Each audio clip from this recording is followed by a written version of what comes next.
If there's any pieces of advice that kind of get like shoved down students' throats that you just completely agree with or think like exactly the opposite of. I would say fake it until you make it is the biggest bunch of garbage I've ever heard in my entire life. Don't ever fake it. Never recommend. Also, and this is a really good indicator for life in general. You got to consider the source, right? When I was at Rutgers, I went into career services and, you know, I'm basically talking to like a librarian and they're like, "What do you want to do with your career?" I'm like, "I want to take over the world." And they're like, "Oh, okay."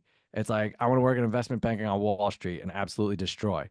Like this person was like, it was like my grandma, like ready to give me like chocolate chip cookies. She was like, "Oh, okay, that sounds great." And it was just like, what the hell is going on here, people? So again, that's probably not the person that I should be talking to about getting a job on Wall Street in investment banking. Also, your peers, great people. But I find this hysterical when I talk to students and they tell me what their friends are telling them. And I'm like, they don't work in investment banking. Why are you listening to them? Perhaps you'd rather talk to me about it first.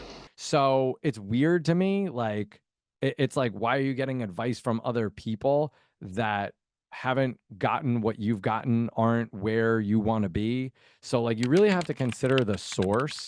And again, like, I got to be careful here because, like, I work in like academia technically, but a lot of those individuals have not worked on Wall Street. So they might not necessarily be the best resource for how to get a job on Wall Street. Like, the last time they saw Wall Street was when they watched the movie. Because by the time you read about it in the Wall Street Journal, it's already too late. It's like, probably not a good resource. So consider the source. I want people that are doing it or have done it.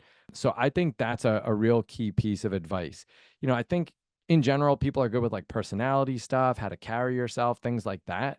But if you want to like get a job in banking, talk to an investment banker. That's the best resource that you can have. And just be very careful with like who you listen to. Because some people psych themselves out based on what their friends say. And it's like, dude, they're completely wrong. Why'd you listen to them? And they're trying to like do you a solid and be nice and everything. I get it. But those are the things I would say in that regard.